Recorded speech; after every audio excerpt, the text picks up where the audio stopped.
Guys. Good morning. Good morning. I'm Amanda McKinney, and I'm the Habilitation Field Trainer, so hopefully I've met any of you that are logged on, and this is my co-pilot. Hello, I'm Lauren Bolander, Habilitation Field Supervisor. Thank you guys for joining us this morning. And just remember, if you guys stay logged on for the duration of the webinar, you guys will get access to be in a drawing for a $5 gift card for Amazon.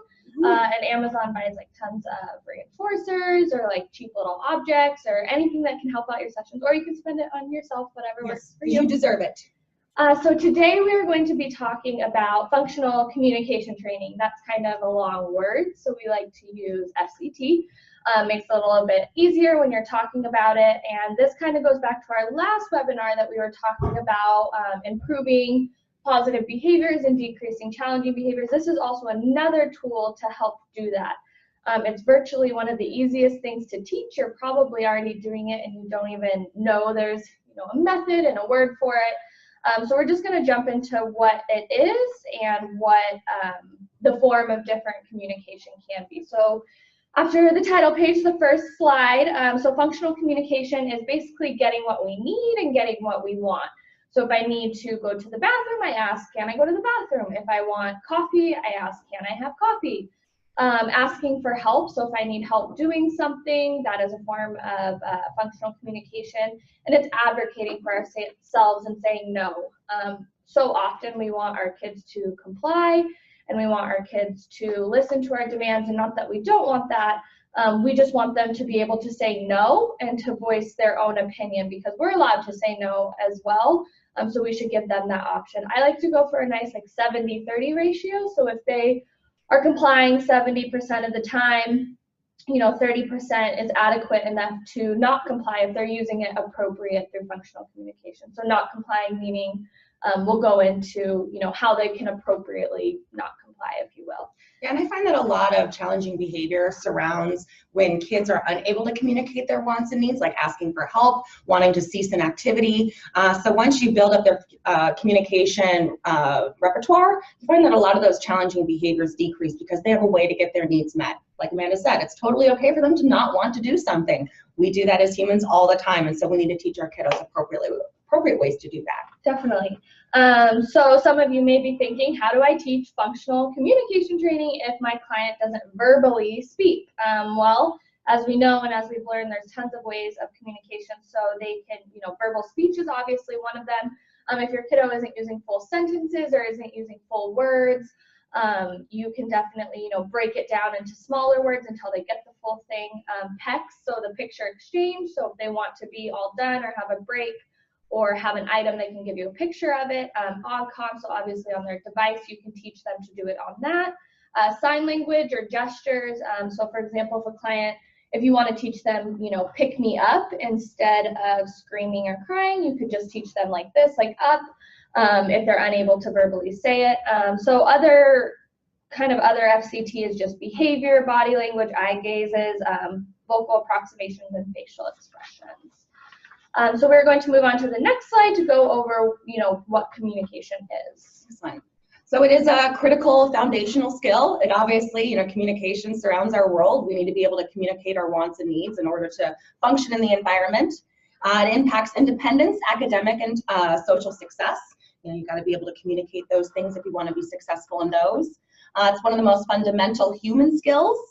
And it is a right that every client has. We want to make sure they have voices because a lot of our kiddos do have a hard time communicating. So we've got to give them that voice. It ensures that your client has an effective means to convey their wants and needs. We want it to be effective, which is why we want them to be successful with it. If they can't speak it, they can sign it or hand you a picture. And it also reduces interfering behaviors in the session.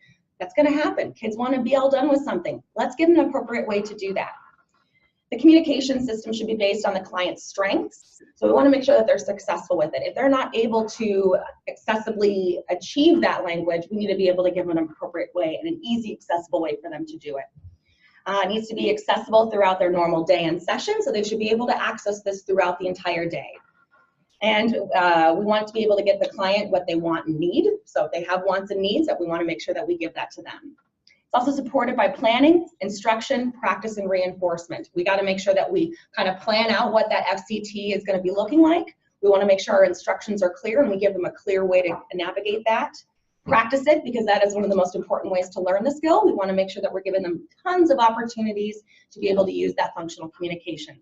And obviously the last and probably the most important is reinforcement. So if we're practicing them saying all done or help, if they say it, we need to give it to them, and that's the reinforcer. We don't want to give them extra stuff like, hey, you said all done, here's toys and here's things. We want the reinforcement to be them, the words working for them. So being done with something, help, opening something, whatever the word might be. Definitely. It has to, meet the same need they're trying to. Exactly. So, we'll go over that. But if they're trying to escape a task, they get to escape a task. With communication, I think it's very powerful for our kids to know that once they learn they have power over their language and power over their world and their environment, kind of it opens up for them. A lot of our kids, people think that they don't want to communicate because they don't talk or they're very withdrawn, but we have watched a lot of adult seminars with people with autism or older people with autism, and they do come out and say, once I found my own voice and didn't have people, assuming what I want or telling me what I want, it was very powerful for me. So they want that, even though they may not show signs of that. Studies and people with autism that are older have kind of, told us that once they found their voice. So I think it's just important that even if your client is showing that they don't want to communicate or they're not interested in it, there's really no human that doesn't want to connect with needing, having a need or want met. So we're going to move on to the next slide, which is fundamentals of functional communication training. So it focuses on the learner getting to request to have their needs met. So our whole purpose of this is we want to focus on teaching the kiddo that their needs will get met with it. So every time they request for it, every time they're using communication over a problem behavior, we have to meet that need. If we don't, it's kind of pointless in training, and they're not going to understand why you're teaching them to say this if you're not giving them, if you're teaching them to say all done, but you're making them continue the task, they're not going to understand that connection. So if they're saying all done, that means they get to be all done if they're complying with that. Teaching a functional request replacement behavior for an inappropriate behavior. So you think inappropriate behavior and you think, hitting or kicking or screaming. It doesn't even need to be that extensive. Of course, if it is, we still want to teach, but it could be as simple as walking away from the table. It could be as simple as just walking outside. It doesn't, those are all escape tactics to not complying with what we're asking of. So if you want to, if you want to reduce an inappropriate behavior or something that's going on, you just want to make sure that we're teaching a functional request to get that met. You need to teach this replacement language before the problem behavior occurs. So it's really hard when you're in the moment, when the problem behavior is happening, to teach. That's kind of history, that's human behavior in general, autism or not. When you're in the moment and you're heated and you're ripping a paper and you're like, oh, just say all done, you're less likely to have success with teaching that communication as before I implement the task or before I, ask them to do the task, I can say, teach them what I want them to say. Well, not only that, because if the child engages in problem behavior, say, remember, you can say all done, and the learner says all done, after they've had that problem behavior, they then learn that in order to escape from a task, I first have to have problem behavior, then I say all done, and then I get out of the task. We want to skip that problem behavior, take that right out of the equation, and we want them to be successful and behaving appropriately in order to gain access to escape or to get out of some sort of task. Yeah. And it's important to have a plan for this. So know what some of your barriers are. Know, okay, they seem to run away from this task, they seem to say no to this task, they seem to want access to this thing or this item during my session. So know those things in advance and kind of come up with a teaching plan in advance that your learner is going to be able to do. We don't want to teach them say all done if that's not in their repertoire. So we kind of touched base on this earlier, but it must meet the same function that the behavior was seeking. So example, if the client is hitting to get access to the iPad, the taught FCT statement should then give him access to the iPad. So if he's saying iPad or pointing to the iPad instead of hitting, we still want to deliver that iPad. So we're going to go over, well, we can't give it to them all the time, obviously. So you want to set up scenarios in where you can give it to them all the time in that moment. So every time they're pointing to the iPad or saying iPad, they're getting the iPad. So we're going to move on to the next slide, which is teaching practicing FCT, which we'll do a little role play during this instead of towards the end. Excellent. So in order to practice this, we want to contrive or create numerous different natural opportunities to practice this. So right now I've got an activity here. It's about practicing phone numbers. So Amanda and I are going to do a little brief activity for that. So we're going to present the learner with a non-preferred task. Today it's going to be practicing phone number. And then we're going to prompt the learner to use FCT. So present the task. Say, remember, you can say all done if you want to be all done. You then present the task if they say, or when they say all done, awesome, good job, you can go. And then we allow them to escape from the task. So important to practice this many times because we want them to learn quickly that if I do something, I say all done, I get to be all done with that activity. So, all right, let's give this a go. Cool. So today we're going to practice Lauren's phone number. And in the past, Lauren has not wanted to practice her phone number. She has either, ran away or ripped the paper. So today I'm going to, I already know this is happening. So I'm going to teach her all done.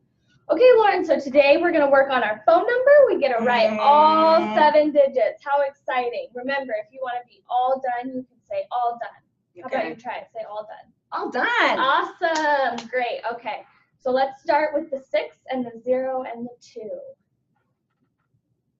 All done. All done? You're all done? Okay, all done. You can be all done. Awesome, and it's as simple as that, and you think, well, they didn't really comply with the demand. They didn't finish the phone number. You asked her to write the phone number, that was her demand, and they didn't finish the demand. But my point is before she was, hitting or kicking or ripping the paper or even just walking away from the table and not complying, but now she gets to say all done and she gets access to leaving. That, her saying all done is still better than engaging in that behavior. You want to make sure that you're presenting a non-preferred task when you're implementing this, because if it's preferred, they're not going to be saying all done, or they might not be wanting to use that communication that you're looking for. Cool. So did we cover everything on that slide? I believe so. Awesome. And I also think it's important to note this too. It's like, well, you're just letting them escape from the task. Well, yes, but when the learner was engaging in problem behavior, the task wasn't happening. So this is a great way for them to escape from it appropriately, and then we can start to build on expanding the task to more complete activities. Yep. So that goes into our next slide, which is called tolerance training. So I know a lot of these are kind of big words, but just think of communication and tolerance training as just like a delay, if you will. So after your client is showing independence, so after Lauren is showing, she's saying all done, she's doing it successfully. I didn't have to teach her. I don't have to remind her anymore. She just says it when she's all done with the activity. Overusing the challenging behavior, we want to gradually delay the gratification of being all done. So that means we want to add in a task in between getting the escape, access, or attention that they're demanding for. So basically, if she wants to escape from this task, I'm going to insert a small task, something that's easy, something that's doable. We want to make sure that that task isn't, out of what you're asking of them, or if it's completely on the other side of the room, makes it harder. We want it to be super easy, so they're going to comply with it, and then they can end on it. So example, if I say, thank you for asking for the iPad, first go put your shoes and backpack away, then you can have the iPad. So this goes back to our other example about the iPad. They said iPad, they got it right away. They say iPad, they get it right away. They're starting to show independence. I have to stop prompting that communication. Then once they are saying it, eventually I want to add it, okay, go put your shoes and backpack away, then you can have the iPad. So we're going to, before I go next to the slowly adding more tasks, we will show you how I'll insert a small task for Lauren so she can, finish the phone number. Cool, Lauren. So today we're going to write our phone number. And remember, what can you say if you want to be all done? Yes, perfect. Okay. So you already started the 6, so let's keep going. All done? Can you write your name first and then you can be all done? How about the first 3 letters? All done. Awesome. She is all done. So we want to make sure that we're inserting a task. She's complying with the demand. So then we're ending on, compliance before she gets to escape. And you can even do active things such as touch your nose. What is this? Arms in the air, something super, super easy. Because the easier it is, the more likely they're going to comply for it. So make sure you kind of have a list of some really easy things that you can ask the kiddo to do. Things that they're capable of. You've seen them do it before. You don't really have to ask them to do it often. They don't really not comply to do that thing usually. Slowly you can start adding more tasks in between the tasks. So basically, you're going to then add a series in between what they're demanding for. So like I said, you know, go get your backpack and put your shoes away. It might be, you know, 3 things and then they can escape. Or it might even be the activity you're working on. So 3 more numbers, then you can escape. 4 more numbers, then you can escape, and so on until you're building in, until they're finishing the entire task. You want to make sure before moving on that you're successful previously though. So if you're adding in one task, and they're not, you know, they're getting upset that wasn't, you know, you need to fade back to the teaching part. So make sure when you're doing tolerance training that they're really tolerating that time delay that you're giving them. Cool. So we are going to move on to the last slide. So we kind of already did examples and role play, but we're going to kind of go over the 3 socially mediated functions that this works really well for. Excellent. So yeah, you know, children engage in problem behavior for a variety of different reasons. To get access to things, to get out of something, or to get attention from others. There's also that automatic function, but we really don't use that for communication training. So for access, the kid wants to get something, so they have a history of getting it inappropriately. Maybe they throw the item to get it, maybe they hit you to get the item. So instead of allowing that to work, we can get them to ask for it appropriately. So if maybe the learner is, you know, yelling at me to get the burger toy right over here, I can say, oh, you can point to the burger. They point to the burger, they then get that burger. Remember, it needs to meet that same function. I don't want to give them other things if this was really what they were wanting. We were talking about escape, so if the client engages in a challenging behavior such as hitting in order to get out of stuff, we don't let the hitting work anymore, but we allow them to ask for, you know, to be all done with something. Attention's another great one, and I see this one a lot because kiddos, they try to get our attention, and sometimes it can be quite inappropriate. So the learner is doing something inappropriate that we don't want, again, not giving a whole lot of attention to it, but let's give them an appropriate way to ask for it. So if they want the attention, come play with me. You got it, dude, let's go play. And then we can give them access to the thing that they're wanting.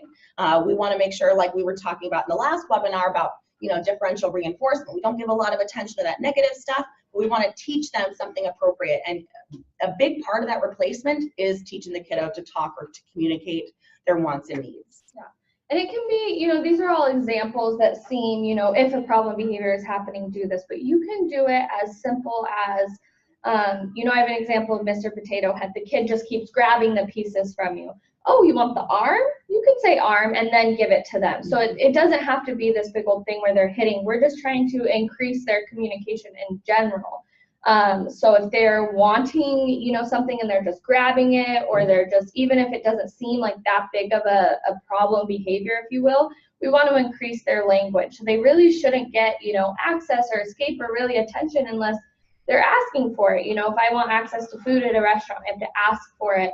If I want attention appropriately from others around me, you know, I do it in an appropriate way, not, you know, interrupting or screaming at someone to give me attention. You know, hey, Lauren, do you have 5 minutes? Can we talk? You know, I'm wanting attention right now to talk about something. You know, if I want to escape a task, I might say, you know, I need to go to the bathroom or something like that.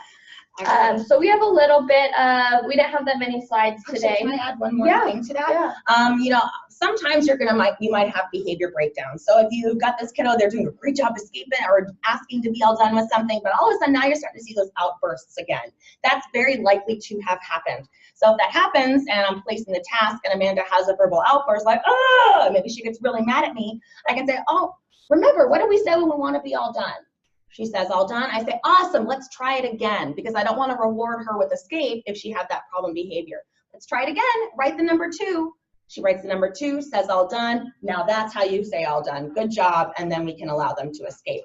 But if that kind of happens, we want to re-prompt by, all right, let's try that again. Remember, you can say all done. Remember, you can ask for help.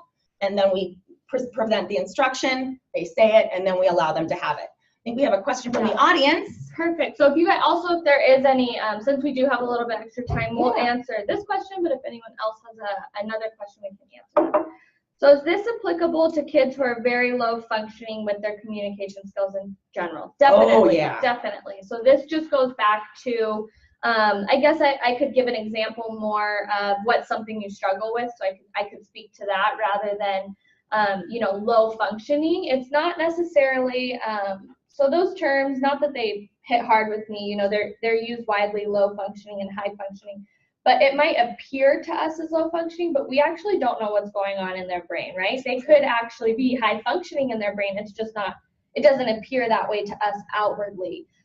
So we can't go off of that. But low functioning, if you mean they don't have communication, it could be pointing to the door to escape. It could be, help, is this help, or, all done. It could just be some kind of sign. Instead, it could be a picture. They're most likely going to understand what you're saying. But if you want to give me like an age and an exact example, I could maybe speak more to that. I think you've got an ECA, early intervention kiddo, if I do remember. So if this is the Jennifer I'm thinking of, what I would try doing is I would use some gestures, because I can't force vocal language to magically appear, but this I can always prompt. So if I'm presenting some items, I know this kid's really wanting some stuff, and maybe they're grabbing at it, maybe they're getting frustrated because they're not getting it right away. I can say, oh, remember, you want this, point, and you can use a physical prompt to get them to ask for it, or even prompt them physically to say all done. That's a very simple motion that I think the learner will be able to teach. So present something easy. Remember, all done, you can say all done. They say that, or they sign for it, nice job, and then they could be all done, or they get the burger, or they get whatever it is that they're wanting. Yep. So this is just how would you re-prompt a kiddo who's going to the bathroom to escape. So if they're going, if they're going to, they learn that really early. If I go to the bathroom, I get out of this. I think as adults, we do that too. Well, and I think about it too, like when we were first toilet training kids, like every time they ask, we're like, yes, go, go, go. And they're like, sweet, every time I ask for it, I get to go. And so they really cleverly use it as a great escape tactic. Definitely. So I think if you mean by re-prompt, so if they're going to the bathroom to escape, so are they actually going to the bathroom when they go to the bathroom? Because that's a different story. If they're not going to the bathroom and they want to escape, you just want to teach them all done. If you want to teach them to say bathroom, that's fine too. It's just kind of up to you. I would only teach them bathroom though if they're actually going to the bathroom. So if they do escape and go to the bathroom and you hear them and they're going to the bathroom, I would then teach bathroom or sign bathroom or a picture of a toilet. So once they give me a picture of a toilet or they point to the bathroom door, I would then let them go to the bathroom. But if they're trying to escape, I would, use a break or an all done sign or card or something of that nature. Yeah, and I've got a lot of kiddos that have done that in the past. So what I've done is if I've let them go the first time, I kind of let that be a freebie. Like, all right, yeah, you can totally go to the bathroom, but they're going to have to come back to the task.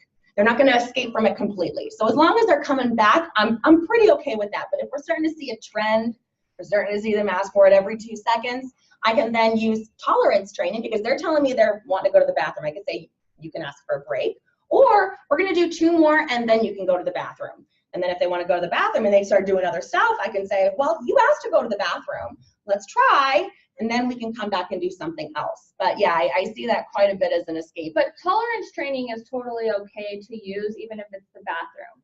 They don't have to go to the bathroom every 3 minutes. If you know that your client hasn't had a lot of liquids and they just went 5 minutes ago, it's okay to say, oh, well, we're going to do this first, then you can go to the bathroom. So finishing on your task before you're letting them go to the bathroom. I hear a lot of people say, well, I don't want to not take my client to the bathroom. That's kind of, it's like an Article 9 fine line, if you will.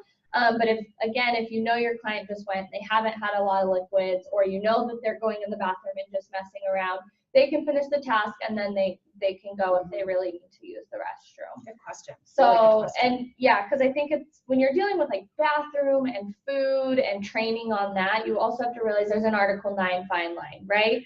So if a client is getting upset because they want food, is it dinner, or they just had 3 snacks and they want more snacks? So kind of use your best judgment when you're like doing tolerance training with, food or bathroom or any of those like basic human needs that we're doing. Be very careful with those and use your best judgment. Like, okay, is he really hungry? Is it dinner time or breakfast time? Has he not had a big meal?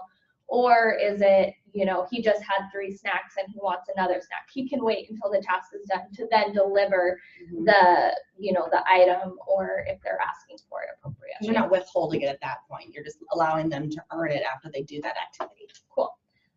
So we have like a couple more minutes.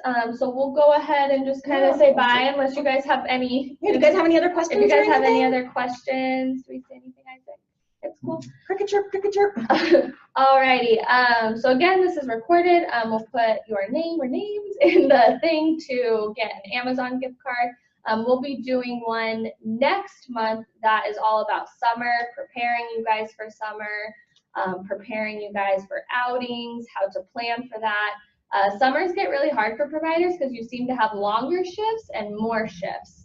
So that means, what do I fill my time with? So we would love to cover that in our next webinar. I think that's really important to keep yourself and the client busy so you're not in the heat and just like bored of each other. Very good. And if you guys want more clients in anticipation for summer, let us know. Yes, let us know. Awesome. Thanks, guys.